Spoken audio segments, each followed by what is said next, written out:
M. Belfqaï Hassan. On va présenter un exercice sur la cinématique graphique pour la classe première année STM, unité conception, matière, sciences de l'ingénieur. Le support d'étude qu'on va utiliser, c'est un système de transformation de mouvement, rotation au mouvement de translation alternative, c'est ce qu'on appelle le système Biel-Manivelle. Donc c'est un système qui, à partir d'un mouvement de rotation, on peut avoir un mouvement de translation ou inversement. L'ensemble, schématiquement, le système Biel-Manivelle sert de base à de multiples appareils tels que les moteurs thermiques, les compresseurs, les pompes, les presses, etc. Le mécanisme se compose d'une manivelle AB, ce qui est en bleu, articulée en A sur un bâti 0. Il est animé d'un mouvement de rotation et il est articulé aussi en B sur la bielle BC, qu'on nomme 2. La bielle 2 est aussi articulée en C sur le piston 3, comme vous voyez ici, ce qui est en vert. Les liaisons en A, B et C sont des liaisons articulation ou des liaisons pivots dans l'espace, dont les centres portent les mêmes noms. La première liaison, c'est une liaison pivot d'axe A, Z. La deuxième, c'est une liaison pivot d'axe B, Z. Et la troisième, c'est une liaison pivot d'axe C, Z. Les questions auxquelles on doit répondre dans cet exercice, la première question, c'est déterminer la nature du mouvement de 1 par rapport à 0, le mouvement de 3 par rapport à 0, le mouvement de 2 par rapport à 0 et le mouvement de 2 par rapport à 1. Deuxièmement, on va essayer d'en déduire la nature des trajectoires du point B appartenant à 1 par rapport à 0, la trajectoire du point G qu'on suppose qu'il appartient à 1 par rapport à 0 aussi, et la trajectoire de G qui est maintenant qui appartient à 2, mais dans son mouvement par rapport à 1. Finalement, la trajectoire de C appartenant à 3 par rapport à 0. Ces informations vont nous aider à faire la suite des questions. Déterminer les vecteurs vitesse. Comme vous voyez ici, on n'a pas mis le vecteur, mais on parle toujours de vecteur vitesse en utilisant le champ des vecteurs vitesse des points de 2, de point G de 2. Donc, on va essayer de déterminer par la méthode de champ des vecteurs vitesse la vitesse de G appartenant à 2. Pour la question suivante, on va essayer de faire le même calcul, mais en utilisant la composition des vecteurs vitesse de 2 par rapport à 0. Donc, ici, on a la pièce 2, elle effectue un mouvement par rapport à 1, et 1, elle effectue un mouvement par rapport à 0. On va utiliser la propriété de composition de mouvement pour trouver la vitesse de G appartenant à 2 par rapport à 0. Après, on va essayer de comparer les deux résultats qu'on a trouvés des questions 4 et question 3. La dernière question consiste à déterminer la vitesse de rotation oméga de 2 par rapport à 1. Pour la première question, la nature des mouvements suivants. Donc, le mouvement de 1 par rapport à 0. C'est une rotation uniforme autour du point A qui est fixe. Comme vous voyez que 1 est lié à 0 par une articulation au point A. Donc le mouvement, ça ne peut être qu'un mouvement de rotation autour du point fixe A. Maintenant, le mouvement de 3 par rapport à 0. Ce piston 3, il est guidé en translation par rapport à 0. Donc le mouvement de 3 par rapport à 0, ça ne peut être qu'une translation alternative suivant CX. L'axe CX. Maintenant, le mouvement de 2 par rapport à 0. Comme vous voyez, 2, il effectue un mouvement de rotation autour du point B. Le point B, il n'est pas fixe. Il est en mouvement. Donc, on dit que c'est un mouvement quelconque. Mouvement de 2 par rapport à 1. Le mouvement de 2 par rapport à 1. Ça veut dire qu'on va fixer 1 et on va voir quel est le mouvement possible que peut faire 2 par rapport à 1. À partir des liaisons, on a 2 est lié à 1 par une liaison articulation au point B. Donc, la nature du mouvement de 2 par rapport à 1, ça ne peut être qu'un mouvement de rotation autour du point B. Maintenant, à partir de ces mouvements, peut-on déduire la nature des trajectoires de quelques points particuliers? La nature de trajectoire de B par rapport à 0, appartenant à 1, donc en fonction du mouvement de 1 par rapport à 0, on peut dire que c'est un cercle. Donc, vous voyez, c'est un cercle de centre A et de rayon AB. Maintenant, on va passer au point G. La trajectoire de G, si on suppose que G appartient à 1, ça c'est une notion qui est un peu difficile à maîtriser. On a G n'appartient pas à A, mais on considère comme si on a lié, ça veut dire que cette liaison pivot, on va la fixer. On va dire que G, il appartient maintenant à A. Ça veut dire qu'il va faire le même mouvement de tous les points appartenant à 1. Comme le mouvement de 1 par rapport à 0, c'est un mouvement de rotation autour de A, alors la trajectoire, ça sera un cercle de centre A et de rayon AG. Parce que maintenant, on a dit que G, il va appartenir à 1. Fictivement, G appartient à 1. Maintenant, on va voir la trajectoire de G dans son mouvement de 2 par rapport à 1. On considère maintenant G appartenant à 2 par rapport à 1. Maintenant, la référence ici, c'est 1. On doit le fixer. Si on fixe 1, alors 2, il va faire un mouvement de rotation autour du point B.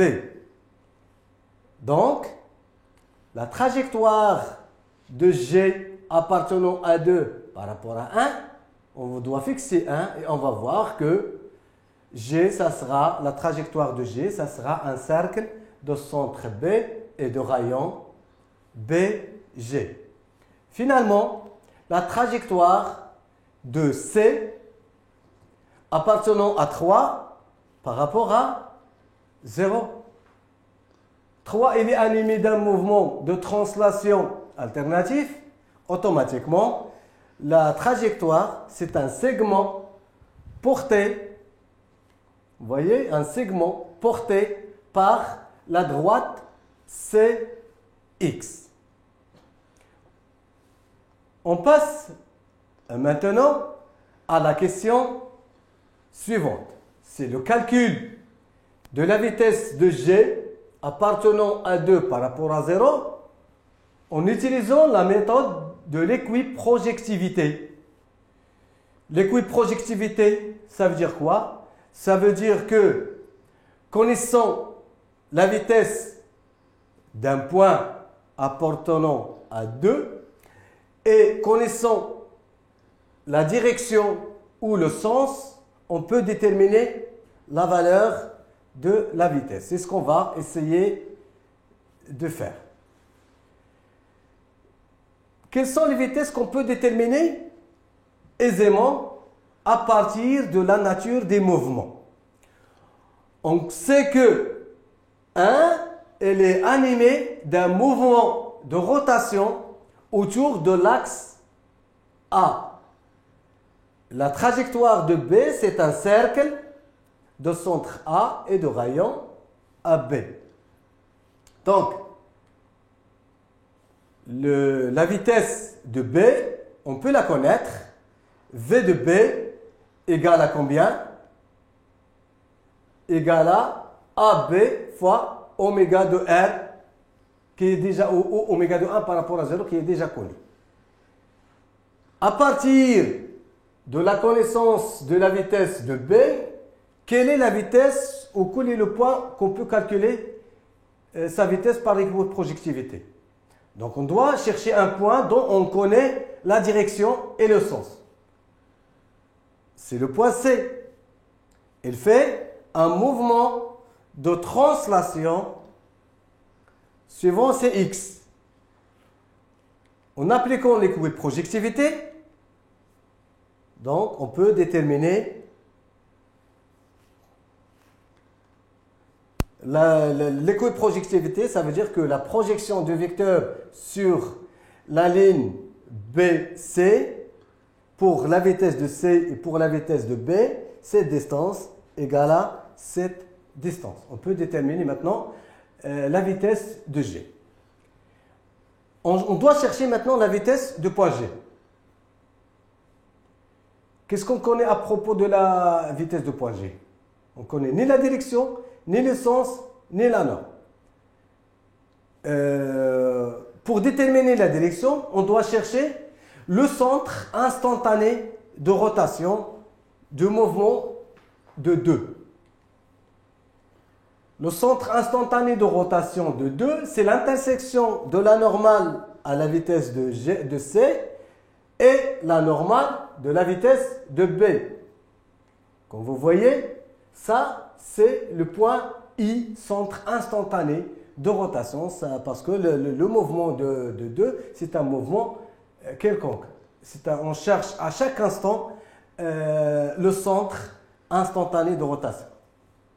À partir du point I, G effectue un mouvement de rotation autour de ce point instantané.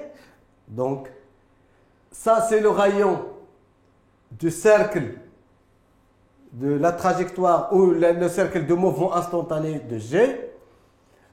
Donc, le support de la vitesse de G, il est porté par la normale au rayon.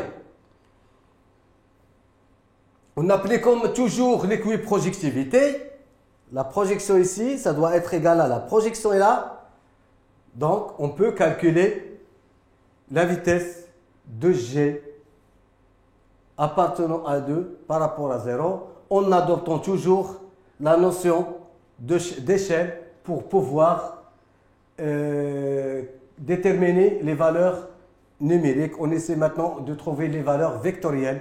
Ça veut dire déterminer le vecteur V de G appartenant à 2 par rapport à 0.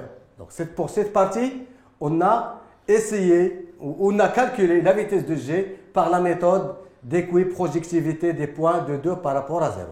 On va passer maintenant, on va garder cette vitesse là pour pouvoir la comparer après avec le résultat qu'on va trouver avec la méthode de champ des vecteurs vitesse. On passe maintenant à la détermination des vitesses V de G appartenant à 2 par rapport à 0 et V de G appartenant à 2 par rapport à 1 par la méthode de composition de mouvement. La composition de mouvement, ça veut dire quoi? Pour calculer la vitesse de G appartenant à 2 par rapport à 0, on va dire que ça va être égal à la vitesse de G appartenant à 2 par rapport à 1 et la vitesse de G appartenant à 1 par rapport à 0. Donc c'est ce qu'on a déterminé en première question. Maintenant, la vitesse de G appartenant à 1 par rapport à 0. On veut déterminer la vitesse de G appartenant à 1 par rapport à 0. On a dit que si G, condition G appartenait à 1, ce mouvement, ça doit être un cercle de centre A. Et la vitesse, elle doit être perpendiculaire au rayon AG. Et sa valeur, ça doit être égal à AG, la distance AG multipliée par la vitesse de rotation. C'est ce qu'on a fait ici. La vitesse de G doit être à la distance AG fois oméga de 1 par rapport à 0 qu'on connaît déjà. D'accord. Maintenant, ça, c'est la vitesse de G.